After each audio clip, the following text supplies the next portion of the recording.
साथियों, जय भीम, जय भारत, जय संविधान, जय मंडल, जय जोहार। प्यारे साथियों, मैं जेल में था जब ये हुआ सब, और मैं मानता हूं कि एक बहुत बड़ा ऐतिहासिक परिवर्तन भीम आर्मी के संघर्ष से आया था।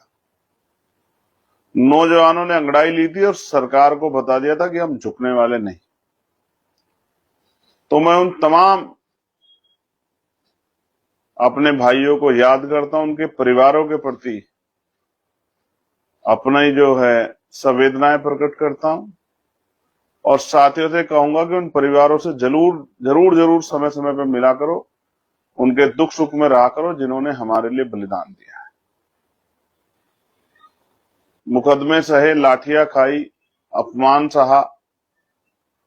उनमें से कुछ लोग मुझे सुनेंगे भी, सुन भी रहे होंगे, उनको भी मैं सैल्यूट करता हूं, अपने भाइयों को, क्योंकि उन्होंने समाज के लिए इतना बड़ा कष्ट उठाया। और अभी मेरे पास बहुत सारे जर्नलिस्ट आए जो बहुजन समाज के पत्रकार, यूट्यूब चलाते हैं, इंस्टाग्राम चलाते हैं, फेसबुक चलाते हैं। जिस तरह से मन पक्का करके आपने उनका मनोबल तोड़ने के लिए सरकार ने, केंद्र सरकार के लोगों ने जिस तरह से उनके अकाउंट सस्पेंड कराए, डिलीट किए उनके अकाउंट। अगर किसी ने अकाउंट बना लिया, एक अकाउंट सस्पेंड करें और 2 दिन बाद फिर सस्पेंड कर दिया, ये आपके डर को स्पष्ट करता है। ये जिस तरह आपने नेशनल जनमत, पॉलिटिक्स, जिस और तमाम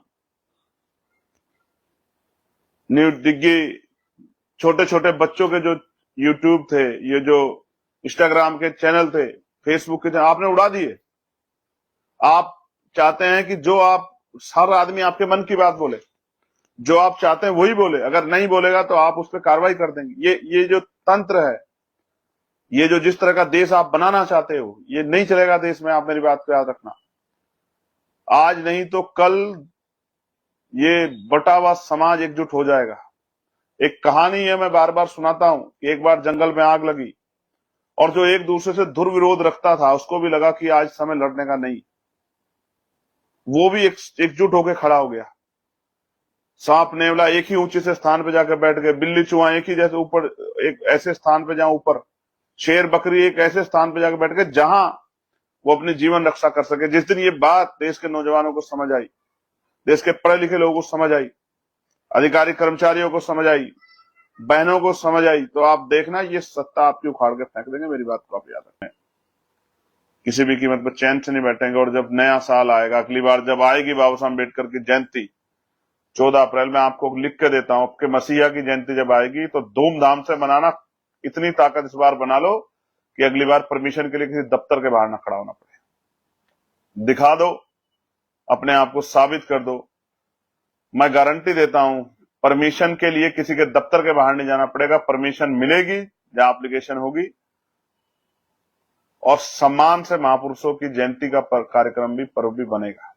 10 महीने संघर्ष कर लो, अगले 5 साल अखबार के किसी पेज पे नहीं छपेगा कि आपके साथ जुर्म जाते अत्याचार होगा। मेरा ये मैं आपको लिख के देता हूं।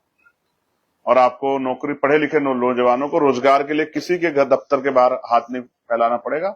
और बीटेक, एमटेक, एमबीए करके जो बच्चे जो है मजदूरी कर रहे हैं, मजबूरी में, जिसकी जैसी शिक्षा, उसी आधार पर उसको रोजगार दिलाने में हम लोग मदद करेंगे। बैकलॉग भरेंगे, अवसर देंगे, सफाई कर्मचारी की नौकरी पक्की करेंगे, संविदा ठेकेदारी पे जो नौकरियां संविदा पे इस समय, उनको पक्का करेंगे और पक्की नौकरी देंगे। सम्मान का जो है, सम्मान के साथ जो है आगे बढ़ने के अवसर देंगे। और जो पेंशनें चल रही हैं, उन पेंशनों में गरिमाई वृद्धि करेंगे। ये भी मैं आपको विश्वास दिलाता हूं। मैं आप, जय भारत, सम्मान के साथ जो है आगे बढ़ने के अवसर देंगे। और जो पेंशनें चल रही हैं, उन पेंशनों में गरिमाई वृद्धि करेंगे। ये भी मैं आपको विश्वास दिलाता हूं। मैं आपका भाई एडवोकेट चंद्रशेखर आजाद। जय भीम, जय भारत, जय संविधान, जय मंडल, जय जोहार, जय लोकतंत्र, जय विज्ञान, जय जवान, जय किसान। आप सभी के लिए मंगल कामनाएं। मेरी बात को सुनना, मेरी बात को समझना और उस पर चलने की कोशिश करना, अगर स्वाभिमान सम्मान के साथ आगे बढ़ना है। धन्यवाद।